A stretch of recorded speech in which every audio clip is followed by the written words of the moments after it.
June 14th, 1940. 5:35 hours. Paris, France. The city wakes to silence. German boots strike stone in perfect rhythm as columns of the Wehrmacht march down the Champs-Élysées.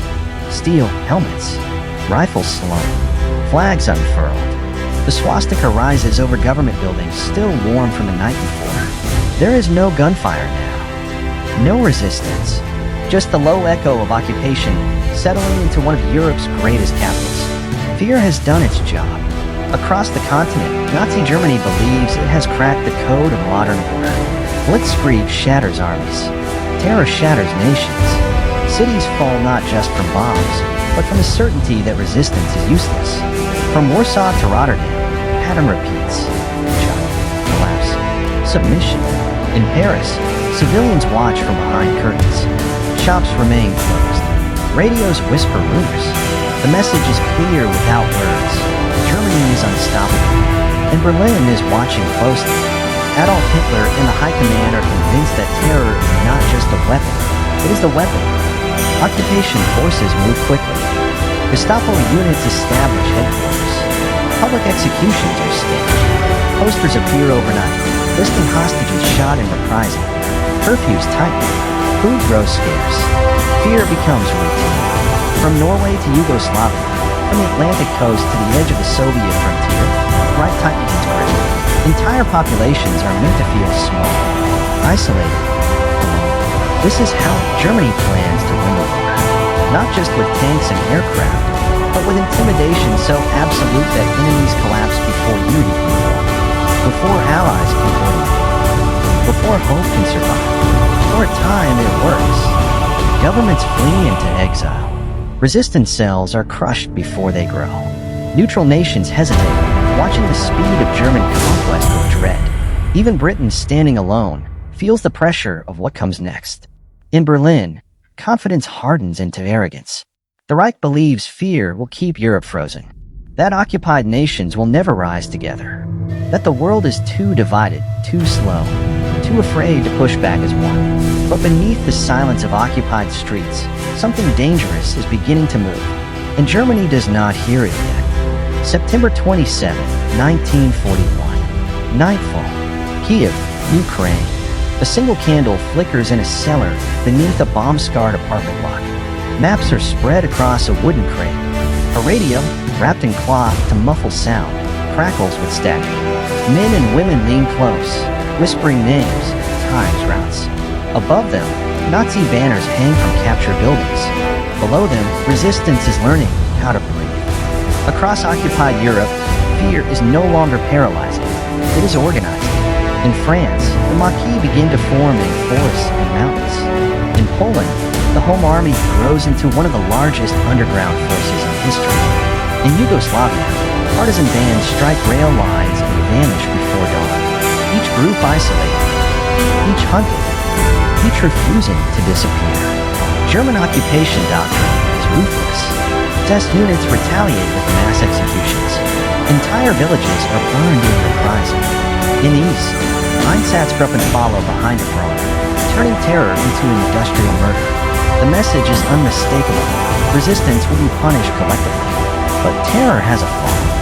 It creates enemies faster, and it eliminates them. Every reprisal recruits new fighters. Every execution hardens resolve. Civilians become couriers. Farmers become informants. Teenagers memorize patrol schedules. The Reich wanted obedience. Instead, it has created an invisible war beneath its own roots. Berlin dismisses it as nuisance activity. The High Command believes real power still lies with divisions and armor, not with saboteurs and radios. Germany is fighting nation-states, not networks. And as long as those nations remain divided, fear should keep them that way. Then the war expands. In London, exiled governments meet in cramped offices. In Washington, planners begin to look beyond neutrality. In Moscow, a different kind of war is about to explode, one that will consume men and machines on a scale Germany has never faced. The Reich still believes terror can contain it all, but the front lines are about to stretch, and fear alone cannot hold them. December 7, 1941. 7:48 hours. Pearl Harbor, Hawaii. The first bombs fall before the alarms finish sounding.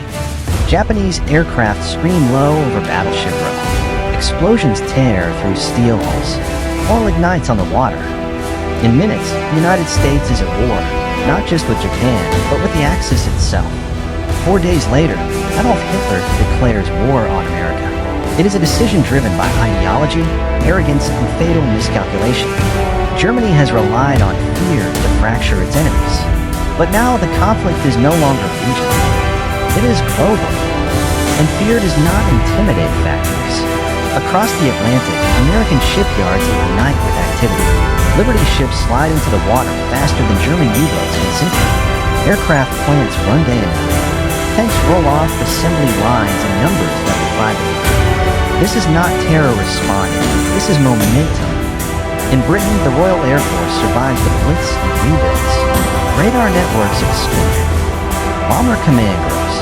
The island that was supposed to surrender becomes an unsinkable aircraft carrier aimed at Europe. In the east, Germany's illusion of dominance begins to crack. Operation Barbarossa stalls in the mud and snow outside Moscow. Soviet armies bend, retreat, then harden. Factories are dismantled and move beyond Urals. Fresh divisions appear where Germany thought none could exist. The Reich is now fighting 3 industrial powers at once. Fear was meant to keep enemies separate. Instead, shared danger is pulling them together. By 1942, Allied conferences begin. Arcadia, Casablanca. Maps are unrolled. Timetables discussed. For the first time, coordination replaces improvisation. Britain, America, and the Soviet Union do not trust each other. But they now fight the same enemy. Germany still believes occupation and terror can hold Europe. What Berlin does not yet grasp is that fear has an expiration date. And it is approaching fast. November 8, 1942. Pre-dawn. Coast of North Africa. The sea is black and restless as Allied landing craft grind toward the beaches. American and British troops clutch rifles, boots soaked, nerves tight. This is Operation Torch, the first major Allied invasion of Axis-held territory. Germany did not expect this. 4 years, the Reich dictated the tempo of war. Now the initiative is slipping. Allied coordination, once theoretical, is becoming operational reality. Command structures link continents. Intelligence is shared. Air, sea, and land forces begin to move with purpose. In North Africa, German General Erwin Rommel fights skillfully, but he is fighting shortages, not fear. Fuel runs dry. Replacement tanks never arrive. Allied air power dominates the sky. When Tunis falls in 1943, over 250,000 Axis troops surrender. It is a psychological shock. Then comes Italy. Allied forces land in Sicily. Mussolini is deposed. Italy, once Germany's partner, becomes a liability.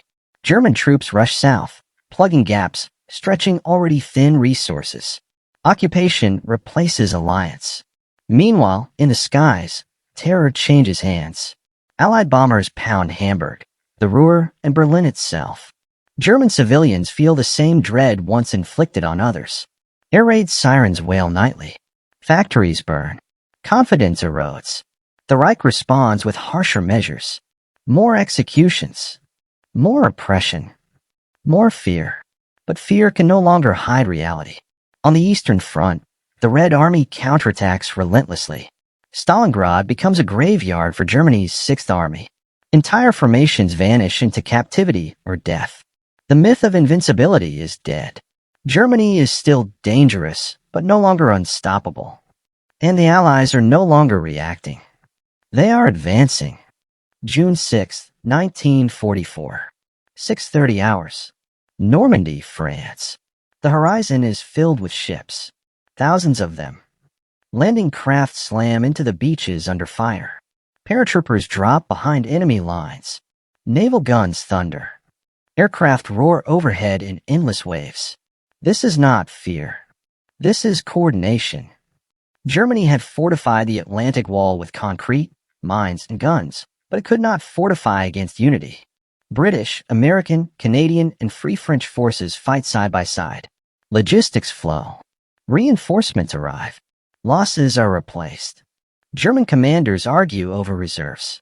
Hitler hesitates. Command paralysis spreads. In occupied France, resistance cells rise in unison. Rail lines explode. Communications fail. The grip of terror finally breaks. From the west, the Allies push inward. From the east, the Red Army surges forward in Operation Bagration, annihilating entire German army groups. The Reich is now being crushed between two unstoppable forces. Cities fall. Allies liberate camps. Evidence of terror shocks even hardened soldiers. Fear no longer commands obedience. It fuels fury. German civilians flee westward. Refugee columns clog roads. The war Germany exported returns home in full. The Reich still fights, but now only to delay the inevitable. Berlin is surrounded. The strategy of fear has collapsed under the weight of cooperation, production, and shared resolve. And the final reckoning is coming. April 30th, 1945. 15:30 hours. Berlin, Germany. The bunker is silent except for distant artillery. Adolf Hitler is dead. Above ground, Soviet troops fight street by street through the ruins of the capital. Red banners rise where swastikas once hung. German soldiers surrender in groups, then in masses. The Reich that believed terror would rule Europe for 1,000 years collapses in 12. Fear did not win. Unity did. Across the continent, liberated cities erupt in exhausted celebration. Survivors emerge from camps. Resistance fighters step into daylight. The war has revealed a brutal truth. Terror can conquer quickly, but cannot hold forever. The Allies did not share ideology, culture, or trust. They share necessity. And together, they crushed a regime built on intimidation. Nazi Germany believed fear would keep the world divided. Instead, it forced the world to advance together. Don't forget to subscribe the channel and hit the like button. Your one click give me motivation. Thanks.